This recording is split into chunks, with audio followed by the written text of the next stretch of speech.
What's good, everyone? Matt here from UK Nets Fans, and I'm joined as ever by Aidan McConaughey for another episode of BK to UK, the British Brooklyn Nets podcast. Today is Tuesday, the 16th of November, and today we're chatting about the West Coast road trip, Joe Harris potentially on the trading block, frustration with Ben Simmons, the Jacques Vaughn era so far, and much, much more. Make sure you're following us on Twitter and Instagram at UK Nets Fans, and check us out on YouTube, where you can catch us live and watch all of our episodes back. With that out of the way, let's get into it. A week is a long time in Nets world, as we both know, but since we last podded, the Nets have appointed Jacques Vaughn as head coach. So after the firing of Steve Nash, Jacques Vaughn became the interim head coach, but the Nets finally made the appointment permanent and signed Jacques Vaughn to a 2-year deal as head coach. He's been with the Nets since 2016 and is assistant coach after being Orlando Magic head coach, where it was a bit of a rebuilding roster, and he didn't win many games, but that's fine. Obviously, he already had a stint as the Nets interim coach in the 1920 season after Kenny Atkinson got fired, where he had a 7-3 record before getting swept in the playoffs by the Raptors. The decision came 3 days after Mark Stein reported that there were strong voices from around the league dissuading the Nets from hiring suspended Boston Celtics head coach and former Nets assistant Ime Udoka. Aidan, were the Nets right to go with Jacques Vaughn for this one? I'm not so sure. I'd say it's a fairly uninspiring appointment for a team that's looking to win a championship right now. And I say that in all fairness, obviously, to Jacques Vaughn. I just think, but personally, it just felt like we were in a time where we just needed to go down a completely fresh approach. Obviously, Steve Nash is gone, but how much has actually changed within the Nets organisation? Obviously, everyone else is kind of still there, and it's just kind of everyone seems to have bumped up the pecking order a bit there. And you said it there, obviously, Vaughn's been there for about 5 years now, and obviously he was there with Kenny, first of all, which is fine, kind of in a rebuilding era. But then obviously with Nash, when we were really kind of just trying to win it all. And during that entire time frame, he's been the guy that's kind of been in charge of the defensive plays. He's been that assistant that's been leading all of that. And you don't need to look too far to see that the Nets have been one of the worst defensive teams during the last 5 years.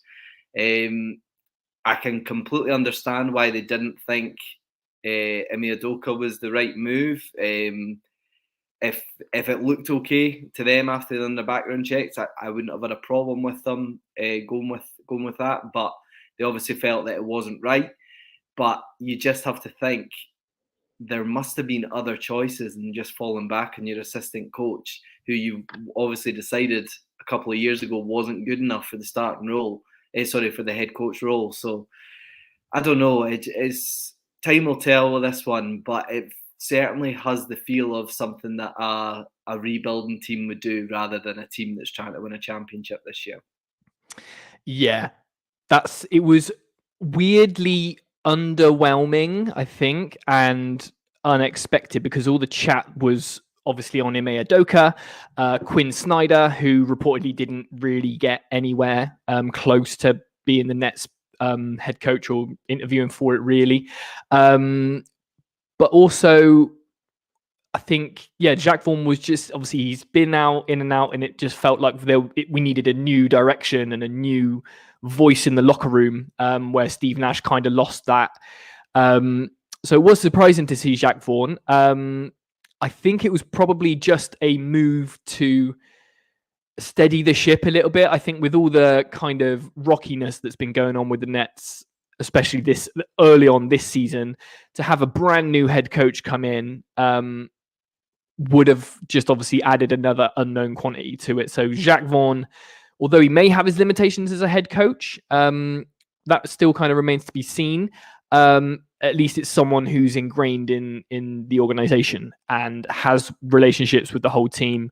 It's nice to see that KD specifically has had really, really good things to say about Jacques Vaughn, about, holding people accountable. There's a Bleacher Report interview that we'll get into a little bit later in the pod, where KD has this quote about his teammates and expectations. But in that piece, that I really think everyone should read, just talks about how KD now just loves practices, and Jacques Vaughn is the guy. So that's been really, really good to see. So it's been really interesting, and I think the Nets have we did have that little bump. Obviously, we're now a few games into Jacques Vaughn as head coach, and there's been some highs and some lows. We've been holding a good few teams under 100 points, but then we had a couple of spankings and a couple of embarrassing losses, which again we will get onto. But it was just a nice little opportunity to call out that we have a new head coach, and that is awesome. So yeah, long live Jacques Vaughn. Hopefully we'll get the most out of this team. But who's going to be on this team? That remains to be seen, because if you listen to Rob Boucher of Fox Sports, he reported that the Nets hope to move Joe Harris to save themselves money in the luxury tax. So this comes in a report which was sort of subsequently shared by Bleacher Report, and said that because the Lakers and the Nets are on pace to miss the playoffs, this might inspire, and I'm using air quotes for anyone listening back, fantasy league type exchange of discounted superstar deals.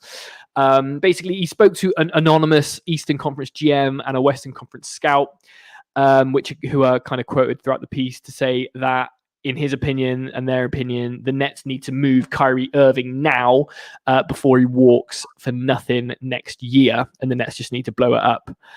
Interestingly, where Joe Harris comes into all of this, both the Nets and the Lakers are among the top 5 teams in player payroll this season. Both have also been subjected to hefty luxury tax for having repeatedly gone over the threshold for the last few years. That's why the Nets, league sources said, also hope to move long-range shooter Joe Harris, who is set to make $18 million this year and $19 million next season.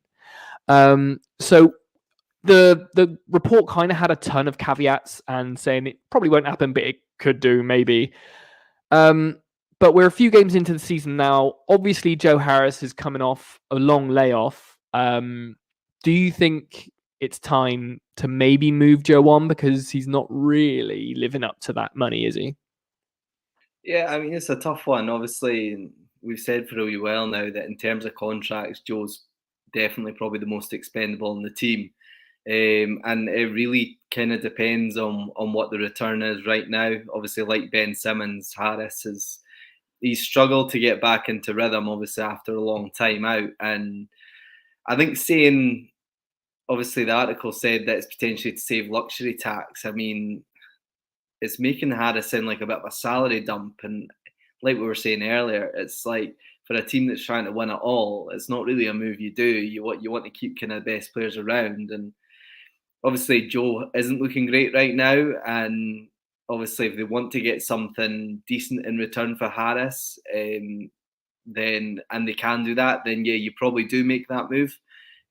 But I'd say now, which is crazy to think, I'd say that Joe Harris's value is probably lower than what it was when he was out injured, just because he's obviously came back and people have seen what he looks like. And right now, he's a shadow of his former self. He just doesn't seem to be getting that rhythm that we've seen from him before, which is disappointing. He showed kind of glimpses, but it's never really been fully there. But yeah, I mean, I think this report is definitely just someone who's kind of reading the tea leaves of what the Nets could do, obviously, with the situation we're in right now. I've always said that if you are going to move Joe Harris, the likelihood is you're probably going to have to move him to someone who is wanting to take on young players and picks. So you're probably going to have to attach someone like Cam Thomas, maybe even that Sixers pick, and I'm trying to think when the next one is 2027, still a while to go. But yeah, That's it. It's a while to go, but it's certainly a pick that could hold some value with the way the Sixers have looked relatively recently. But yeah, I mean, right now, I just don't know if it's the right move because it is essentially a salary dump, and it sounds so harsh because Joe Harris is a great player, but it does sound like if it would be a move, it would probably look something like that. Yeah, it's rough. I've just literally, as you were just talking, and he kind of said he was a shell of his former self. I've gone onto Basketball Reference and just seen what his averages have been for this season. Obviously, he's kind of been in and out of the lineup, but played in 13 games, started 9 of them, averaging 26 minutes. He's 7.5 points a game, less than 2 assists, 3.4 rebounds. And obviously his go-to stat with his 3-point shooting, he's down to 33% from 3 on 4.8 attempts, which, from the past 5 seasons, he's shot over 40%. He's shot 47.5%, twice since he's been in Brooklyn, 46% last year before he got laid off. But yeah, it's really tough. As you say, I think the Nets shouldn't be looking to dump salary if they're supposed to be. If they're going to move Joe, they need to move everyone, I think. And yeah, it feels weird because, he's the longest tenured Net that there is. He's been around a long, long time.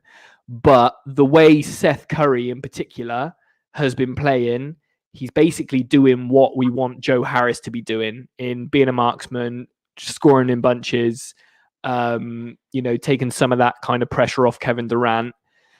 And he's on less than like $10 million cheaper a year than Joe Harris is. So once you look at it like that, it's like, okay, if we can keep hold of Seth Curry, then we're not really losing out on much. But, fingers crossed, Joe picks up back to where he was. But I think even where he was, I don't think it kind of puts the Nets in a position where you can kind of justify someone on $18-19 million a year being your fourth most highly paid guy. So I don't think we will move him. But I'd be less upset if we did move him than when he was out, if you know what I mean, because just like you said, his kind of trade value has gone right down in my opinion too, because he's like all those kind of questions have sort of been answered in this early part of the season. It's like, oh, what's he going to come back like? Oh, he's not as good. So yeah, it's not good, looking good for Joe, but hopefully, we won't see that come to fruition. And it was very, very much. It doesn't look like anyone's really sniffing around, or the Nets are actually making any calls. It's just something that one sports writer kind of thought, and Bleacher Report picked it up. So that's all it takes to be to kind of set Twitter alight, isn't it? Talking of injured people, Shams Charania himself, along with Sam Amick from The Athletic, wrote an article entitled "Inside the Nets: Building Frustration with Ben Simmons as Team Looks to Emerge from Early Slump." In the article, it says, according to multiple sources with direct knowledge of the situation, the coaching staff and players have been concerned about Ben's availability and level of play, with some questioning his passion for the game. Simmons told The Athletic, "I've been dealing with the knee since the start of the season. It's been swollen. I've had PRP injections. I've had blood drained a couple of times. So it's not a made up thing, it's a real thing. I get the skepticism, but I think the one thing with me is I'm a competitor. I want to win and play. So I'm going to do what I can to get out there." I think the knee is like sneaky underreported, I think, with Ben Simmons. Obviously, coming back from such a long layoff, a lot's been made about his back that he had surgery on in May, in the kind of mental health side of it that obviously has been hugely reported on. But yeah, this knee is a serious thing, man. Obviously looked better in the most recent game. But yeah, how long are you giving it before we get how big do you want the sample size on Ben Simmons to be before we can start drawing conclusions? Yeah, I mean, you were listing off obviously those injuries there. He's starting to sound like an old man, and he's only 26 years old, and he's getting obviously all these knee and back issues. But yeah, it's difficult. I would say I'm probably into the worry stage already. I probably didn't want to be in it that early, but obviously there was a bit of a setback there with the knee injury. But obviously he said that he's been dealing with it for a while.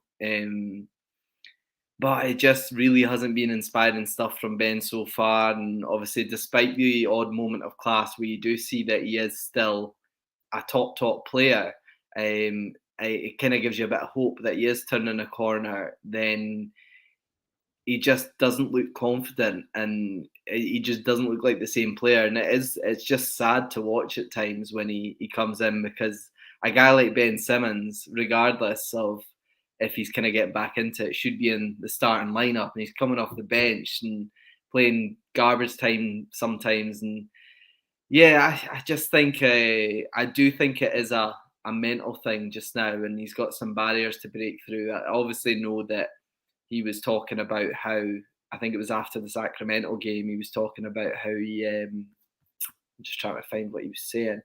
Yeah, he said something like that obviously the back injury, it wasn't just a back injury that he had surgery for. It obviously affected the nerves in his back because he had trapped nerves, and he's been told that it's going to take up to 18 months to get that fully right. So when he says something like that, you kind of do understand it in a bit more, that it is a bit of it's going to be a long time before he's back, which is obviously annoying for us because he is a guy that we need to play well just to obviously compete. And we're not in a situation really where we can let him have 18 months. Exactly, 18 months is too long. We don't have that long. We've essentially got a year by the sounds of it. But yeah, I've been thinking about it recently in terms of obviously the Harden trade, and at the time we were talking about it, we said that it looked pretty fair. We were obviously getting a 6'10" point guard who was a defensive juggernaut, but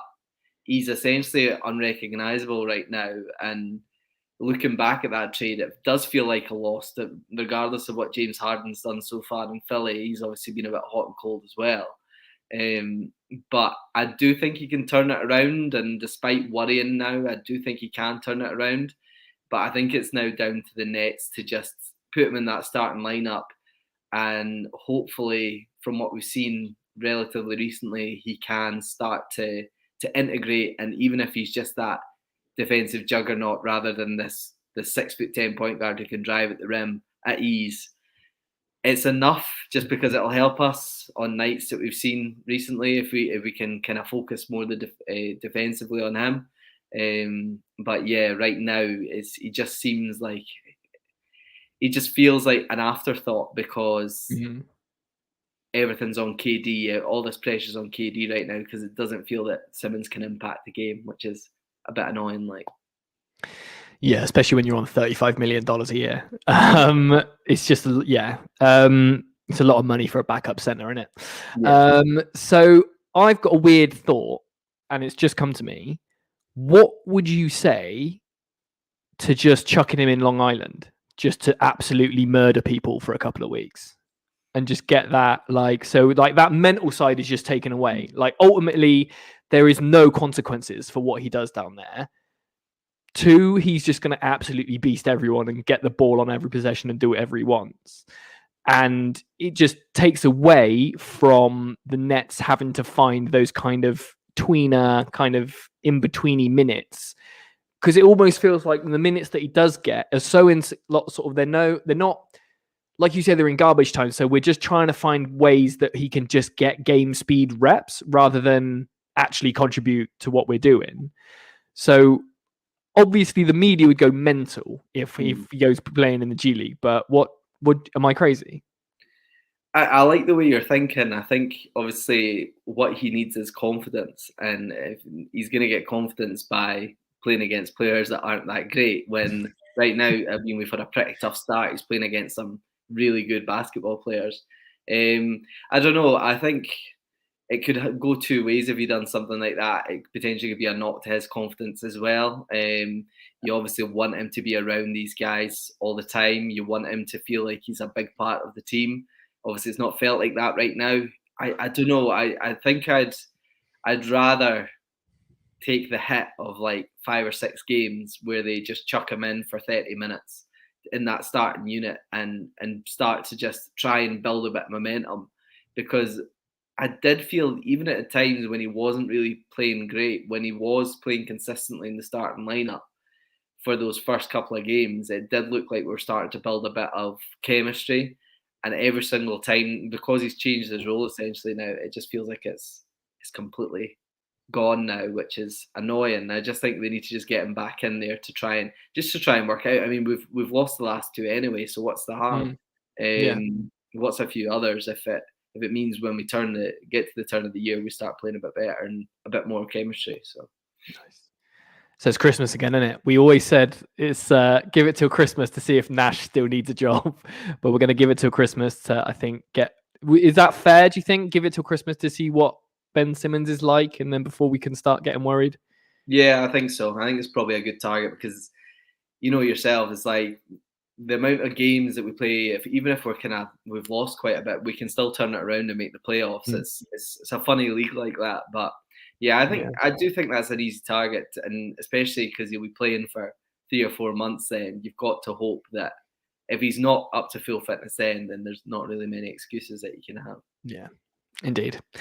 Cool. Well, fingers crossed for Ben Simmons, and he can start getting it, because I think everyone in the league, or everyone that covers the league, no matter what team that you root for, apart from one team, want Ben Simmons to do well. I think it would be a really nice comeback story.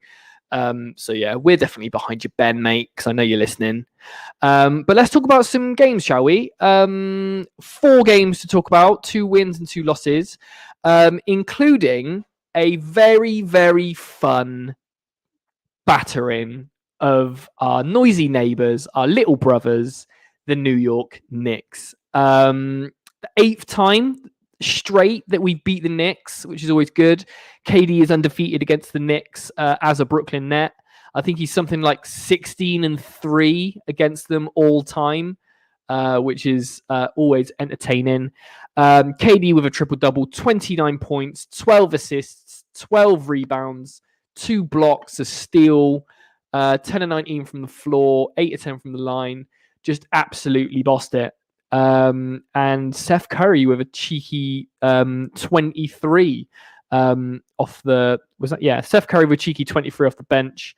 And yeah, so it was just amazing to see KD just going off, and it was just a complete performance. And say what you want about KD and you know what he does on Twitter and what he does off the court, but he is just the absolute consummate professional when it comes to basketball, and he just loves playing basketball. And I'm so thankful that he's a Net. What did you take from the Knicks game? Yeah, it was a really fun game. And Kevin Durant, yeah, as you said, just incredible. I mean, the guy can get 25 points in his sleep. But I think what I've taken away from this one is his playmaking.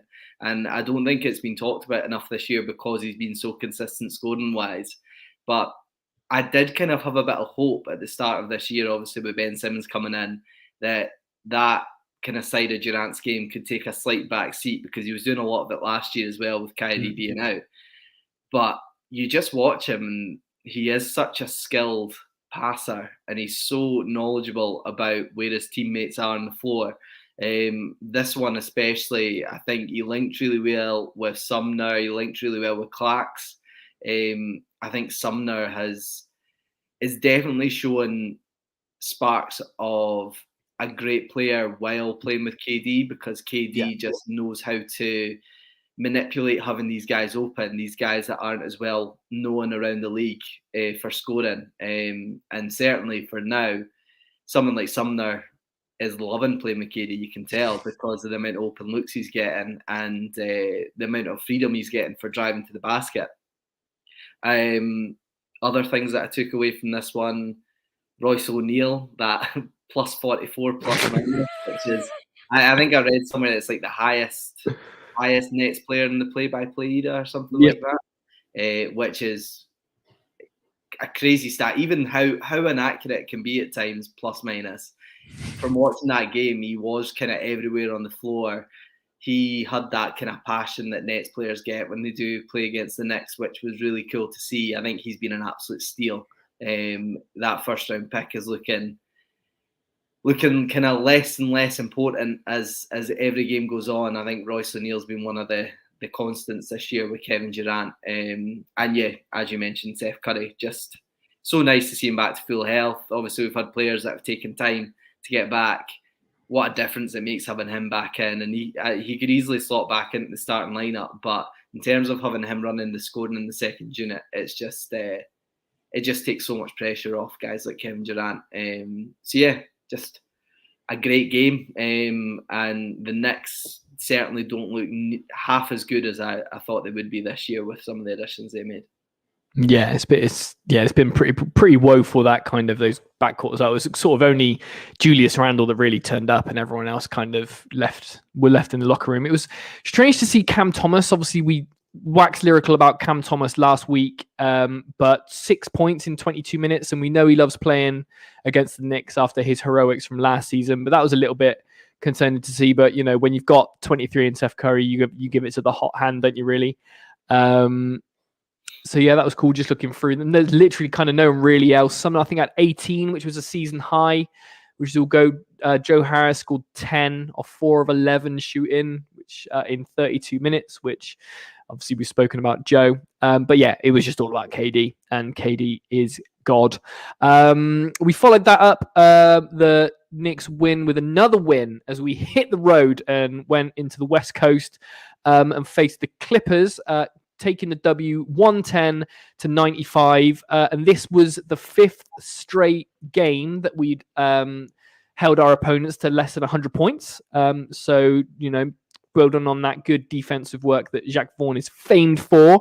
And Seth Curry going off again, had 22 points, but 14 of them were in this fourth quarter, coming off the bench, played 28 minutes. KD obviously got his 27 points. We're seeing a lot more of the same starting five, which is nice. Obviously, I kind of had a bit of a bee in my bonnet last season about how many starting lineups we had. But yeah, Seth Curry and defense are the main notes that I had from this game, where it's just like, I think like even without, you know, Kawhi sort of not really up to Kawhi levels, Paul George was held to like 17 points in total and didn't score any in the fourth quarter, which was absolutely clutch. But yeah, a wicked win. Yeah, a massive win. Probably one of the biggest wins of the season so far.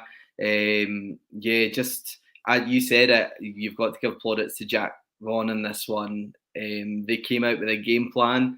You felt obviously to kind of cancel Paul George out of the game. We've had games against Paul George where he's been the lead scorer, against Clippers, against when he was on OKC, where he's just dominated us and he knew exactly how to get his shots off. But you could just tell that they came out with a plan to almost cancel him out the game. Obviously, it's a bit easier when Kawhi's not on the court, that you can only have to focus on one kind of real main scoring threat from the Clippers, but it's still a tough job, and Paul George can go off on any night. So yeah, a massive respect to Jacques Vaughn and the team in general. This kind of felt like the last game of the honeymoon period of kind of Jacques Vaughn being in charge. It felt like he obviously got off to start where there's a bit of extra energy. But I don't think it's all down to that extra energy of having a new coach. I do think they went out there with a plan, and you could see that they did make an extra effort to cancel him out. And yeah, they were just extremely efficient and clutch in the fourth quarter, which is all you can ask for, really, especially when we're short-handed right now. So yeah, just a huge win.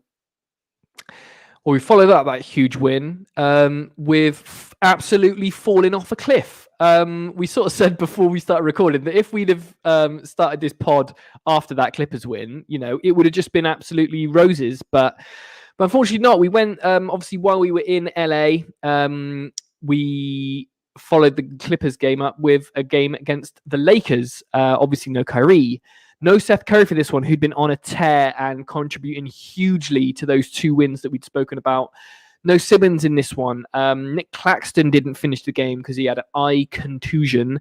And it was just a rough night for the Nets all over against a really bad and LeBron-less Lakers team. AD absolutely went off. But yeah, just a case of bad 3-point shooting, bad defense. The Nets shot 7 of 27 from 3. And yeah, it was just a bit ugly, wasn't it? That Lakers game.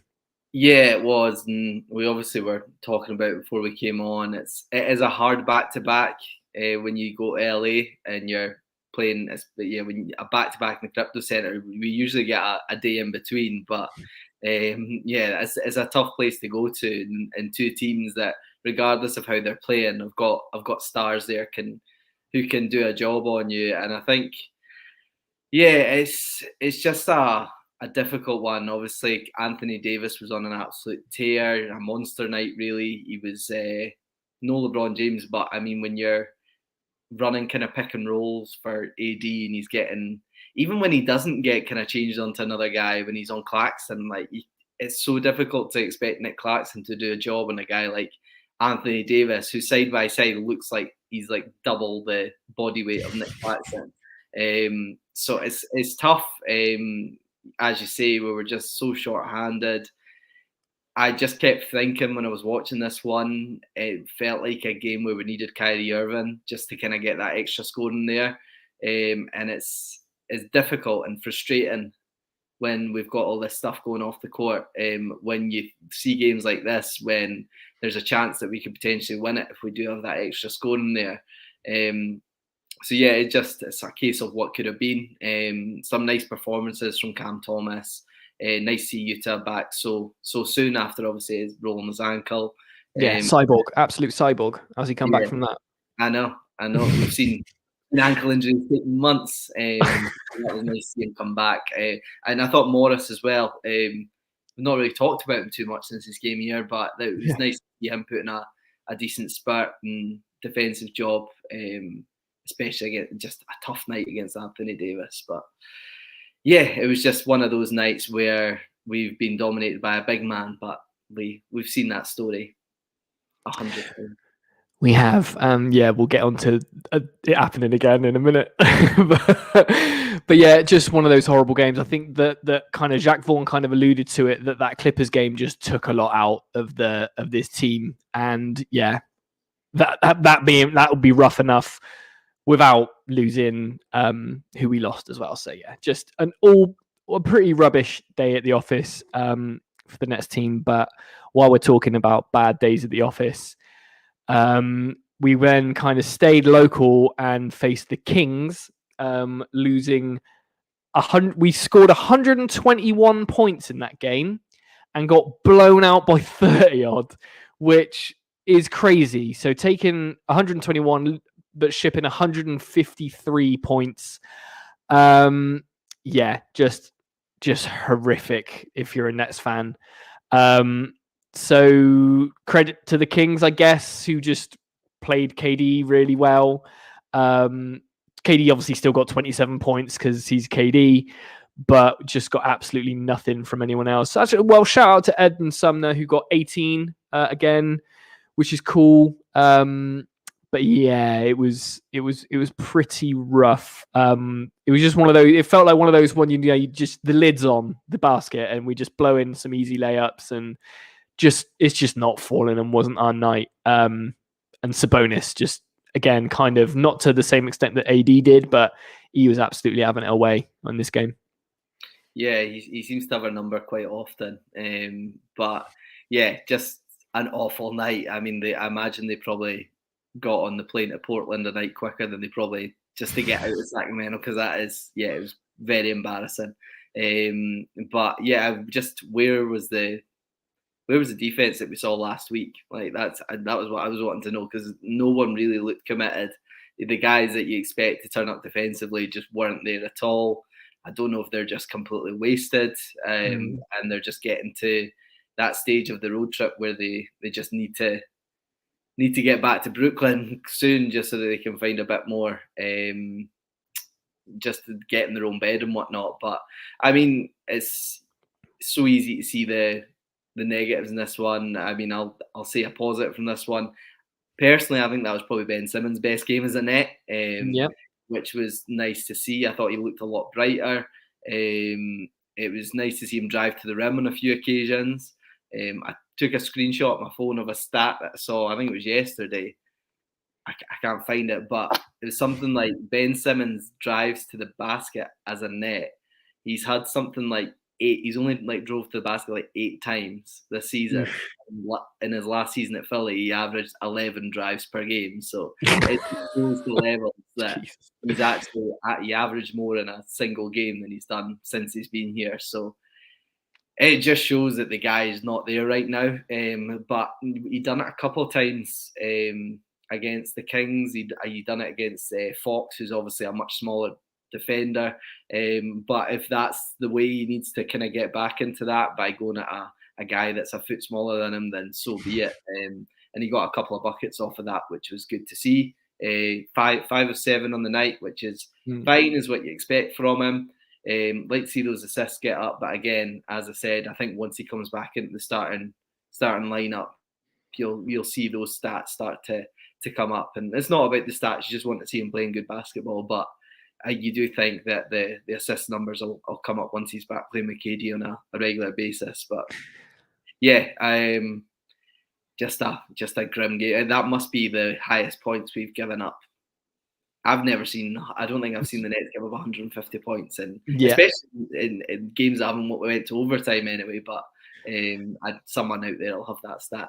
No, I think Nets Daily have already tweeted out saying that, yeah, that's exactly right. The biggest sort of points given up in a regulation game that hasn't gone to OT. So yeah, just absolute historic L that we took, which was not fun. But yeah, I think you're absolutely right. I think the best stat that Ben Simmons put up that night was 20 minutes played, and that for me, and that's just just little and often, and that's all good, and that's all we can hope for. But perhaps the biggest sort of talking point following that game was that an interview was released that Kevin Durant did with Bleacher Report. So basically, he had in the report, which we referenced earlier, he had massive praise for the new coaching staff despite the loss, and he's a lot happier than when he handed in his trade request, which he kind of addressed as well. So he spoke a lot about Nash, spoke a lot about himself, about his legacy, about how he's feeling. He's in a really great place. But there's the line that got kind of taken out of it, of course. Basically, he said, the Nets don't really measure up with the best in the league on paper, but he hopes to instill confidence into his teammates that they have a legitimate chance against anyone. But this is the quote. Look at our starting lineup. Edmund Sumner, Royce O'Neal, Joe Harris, Claxton, and me. It's not disrespect, but what are you expecting from that group? You expect us to win because I'm out there. So if you're watching from that lens, you're expecting us to play well because number 7 is out there. So a lot of people have kind of taken this and said that KD's trashing his teammates and he's throwing them under the bus. And it is like the one dark spot on what is like a really, really positive article. But yeah, I'd be interested to see what you thought when it came up. Yeah, I thought the same thing as you. Obviously, it's one line from a big interview, but it's always going to be taken if there's a bit of juice in there. And to be honest, I think it's a non-topic. I don't like seeing people talking about their teammates in a negative fashion. Obviously, it wasn't malicious, but at the end of the day, it still isn't right that he's saying that. I mean, that's obviously not going to be the starting lineup for much longer. As we said, Ben Simmons and Kyrie Irving are starters on this team. If Kyrie comes back anytime soon, and eventually Simmons will be a starter on this team. So there's no point mentioning guys like Sumner and even Joe Harris now at this stage when they're clearly playing above their roles on this team. It's like when we had Patty Mills last season. You can trash him as much as you want, but that's not his role on this team. So, yeah, I don't think he means it maliciously. I always think with Kevin Durant, he always talks like he's a fan, a basketball fan, and like he takes himself actually out of it, and he often does it so he can compliment himself, which he does. Like, and he is bang on there in terms of the fact that there's obviously a reliance on Kevin Durant to carry the team to win games, which he does do on many occasions. But at the same time, he's right. I mean, it's not a good five to have as your starters if you're wanting to compete. But as I say, it's not going to be long term. When it'll change, I don't know. But yeah, you can't read into it too much because he is right. But at the same time, you do hope that the guys that he's mentioned aren't offended by it, because we don't need any more drama in that locker room right now. No, not at all. I think he could have worded it better. Like, we're not there at the moment. You know, look who's starting for us right now, rather than look what kind of bums are on my team, kind of thing. And I don't think he meant it like that.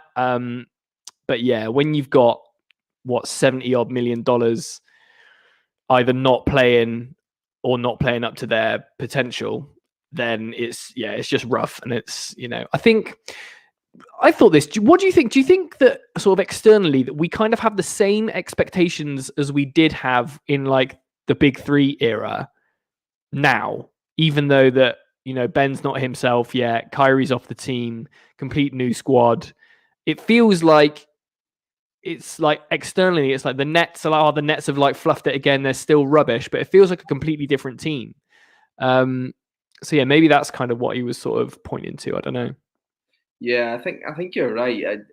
I don't know. I don't think our expectations are there realistically right now. I mean, you look at this team, even fully healthy, I don't think it's anywhere near where we were, obviously, with Harden, Durant, and Kyrie, which was, you see clips of it coming up now. It was an absolute cheat code, and how that team didn't win a championship. Well, we know why, but they should have done. Like, statistically, it was all there that they should have won a championship. But again, you just don't know.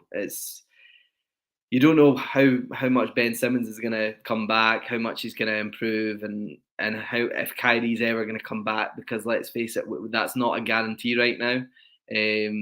But I'd still say that our goals are the same. Maybe our expectations aren't there, but our goals are still the same, and they have to be. That, well, Kevin Durant's in this team, the goal has to be to win a championship, because at the end of the day, what's the point otherwise? So yeah, I do think our expectations aren't there right now, just because we've been hurt so many times. But I think the goal's always been the same, and it always will be until Kevin Durant plays his last game on this team. Nice. So obviously a lot of chat's been going on, and this leads us on to a perfect listener question from Riley on the Discord that says, what moves could the Nets make, whether it's to contribute to win now or whether it's blowing up? So we touched on it right at the beginning of the pod, where with the Jacques Vaughn sort of appointment, it's like that doesn't really feel it hard to tell whether or not that's a win now or a blow it up kind of appointment. And you kind of alluded to it there. Well, while KD is still in this team, you got to go all in. So what? I guess the last couple for me, I'll go first. For the last couple of games for me, obviously, have highlighted the fact that we need more size on the interior, which isn't isn't news to Nets fans. We've been sort of crying for that probably since Brook Lopez left. Well, no, since kind of Jarrett Allen left, I should say. But yeah, is there any moves that we need to make that you can think of to kind of really put us down either a win now path or just blowing the whole thing up?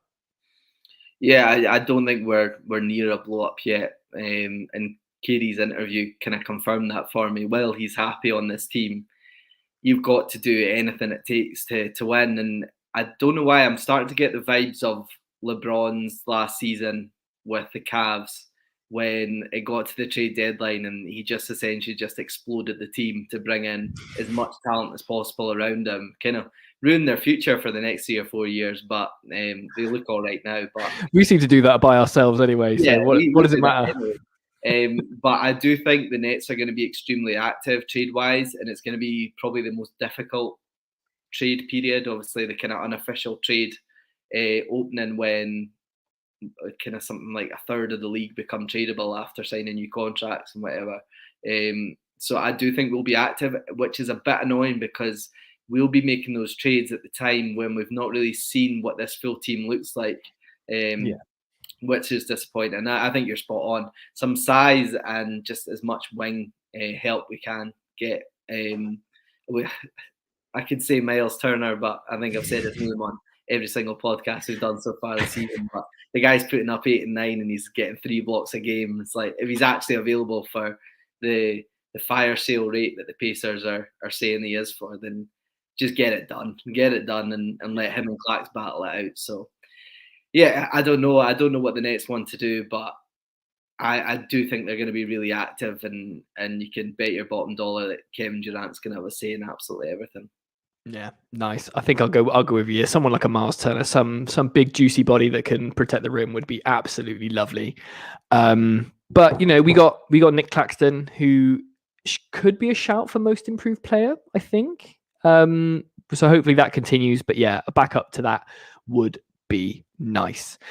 That's it. That's all we got time for today. Thanks for everyone for listening. Thanks for people that watch back on YouTube. Thanks for sending in your questions as well. We'll be back next week. And take it steady. See you later.